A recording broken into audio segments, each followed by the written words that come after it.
Did you know that about 75% of the food you purchase at the grocery store contains one or more genetically modified organisms? GMOs are a silent danger, and not all foods containing GMOs are required to be labeled by law. Um, GMO producers such as Monsanto are trying to block food labeling laws. Um, this company feels as though the food has been proven safe to eat by the FDA and no labeling is needed. However, studies have shown that with the scientific data, these claims that Monsanto and other GM companies have made are completely false. And the major herbicide glyphosate that is found in the GM products that we eat are being detected more and more in humans, and this is leading to an increase in problems because these chemicals are required for production, are harmful to humans. And as of today, there are 40 countries all over the globe that ban the use of GMO products, mainly because of health safety.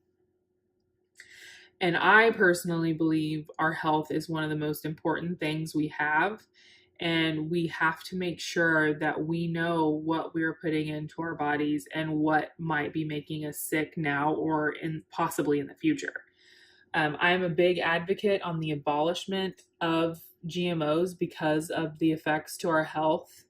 And today I will be discussing the need to understand how GMOs may be affecting our health, why the FDA needs to have stricter guidelines on testing of GMOs, and the steps we can take to protect ourselves against GMOs. First, we'll discuss the health concerns associated with genetically modified foods. And according to an article called Will GMOs Hurt My Body by Harvard University, says they documented a large increase in cancer and birth defects in commercial farming areas since the introduction of GM crops. This data also confirms that the herbicide sprayed caused a dramatic increase in rats that they actually use for testing on for FDA safety testings. And another large study showed that pigs that were eating the GM crops, such as grain or corn, showed very, very bad conditions of severe intestinal problems and inflammation from the GM feed, and a condition called insecticidal toxin, which could lead to cancer in us because what they eat, we eat. So if we're eating the pigs that are having these problems, then we're ingesting that and we're getting those chemicals also. Since it's taken many years, since it's been since 1973 when GM products first got introduced. Now we're starting to see a correlation between the rise in cancer and the rise in GM products.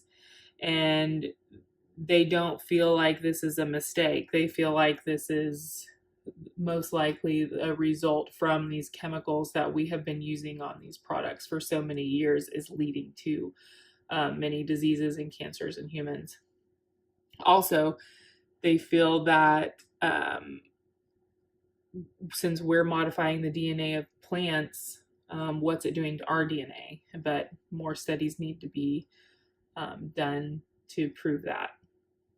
Now that we've discussed the health concerns, I would like to talk about the fact that the FDA does not take our health risks seriously, and that they don't believe there are any safety concerns regarding the harmful effects of GMOs.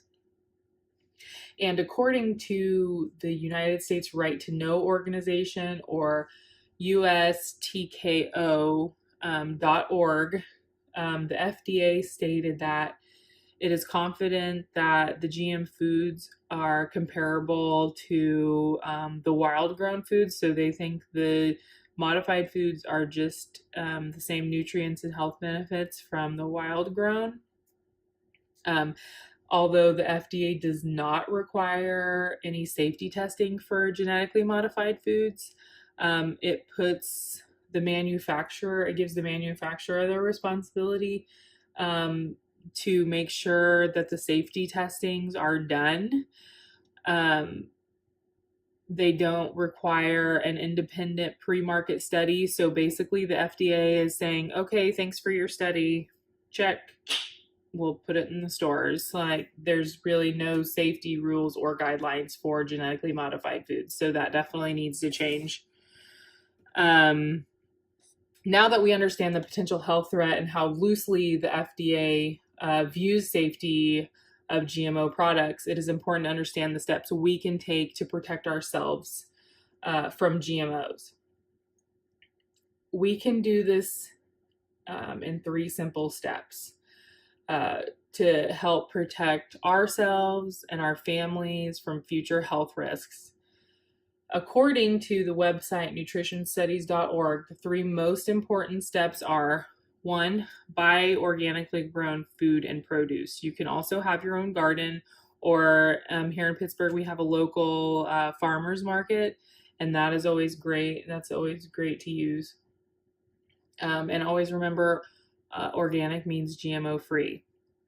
Number 2 is avoid processed foods whenever possible, and be aware that anything containing soy or corn will most likely be a GMO product.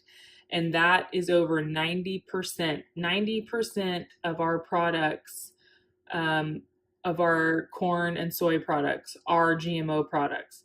So anything containing corn and soy is most likely GMO. So you want to look for that label of non-GMO project or USDA verified to ensure that your products are GMO free. Also, you can speak up and spread the word. You will be shocked at how many people have never heard of GMOs. And you got to get the word out there, or people won't know they're even putting their health at risk. So as you can see, today we have looked at the health problems associated with GMOs, how our safety standards are not being met by the FDA, and the steps you can take to protect yourself and your family from GMOs.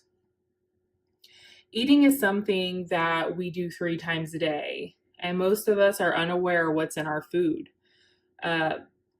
By listening to this information and taking it into consideration, you may be ensuring a healthy future for you and your family.